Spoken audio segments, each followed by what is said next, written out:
Hello, good evening. So, ito pala yung itchy diaper na nabili ko, guys. Yan, large.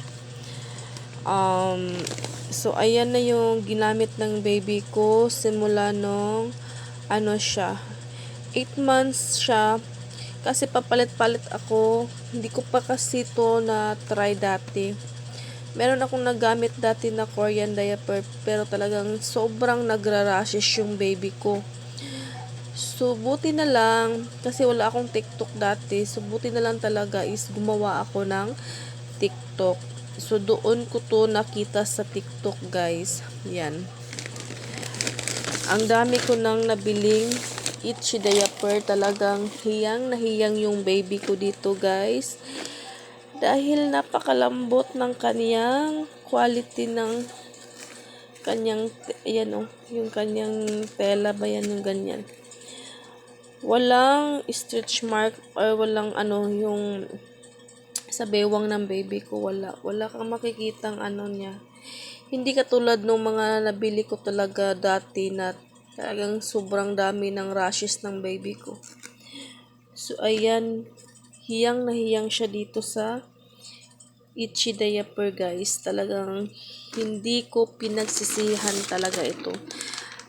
Sa totoo lang, medyo siya, may kamahalan siya kaysa doon sa mga binili kong dati na mga anong tawag doon, mga Korean diaper. Pero ito, guys, medyo mahal lang siya, pero mahal siya ng konti, ha, pero yung quality naman niya ay swak na swak.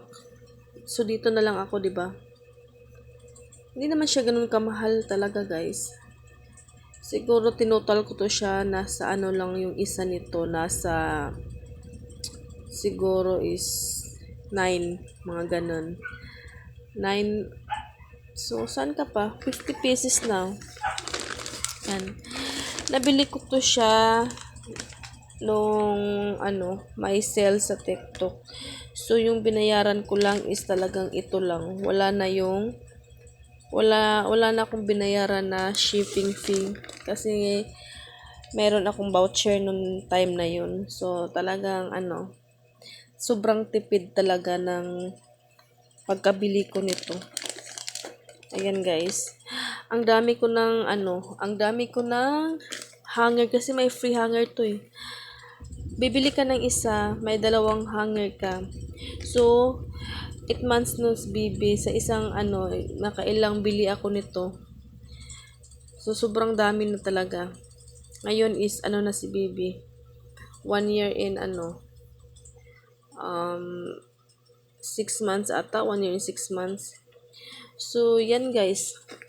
Kung para sa akin, guys, kung bibili kayo ng quality, dito na lang kayo sa itchy diaper, guys. Talagang sobrang hiyang to sa mga anak natin. Tingnan nyo, sobrang nipis, no, diba? Sobrang nipis siya. Pero pag yan napuno na ng ihi ni Bibi, talagang hindi kagaya ng, meron akong isang yung sa atin, brand sa atin talaga. Sobrang mahal na niya ngayon. Pero kapag naihian lang ng baby, sobrang kapal na. Talagang nabibigatan na yung bata.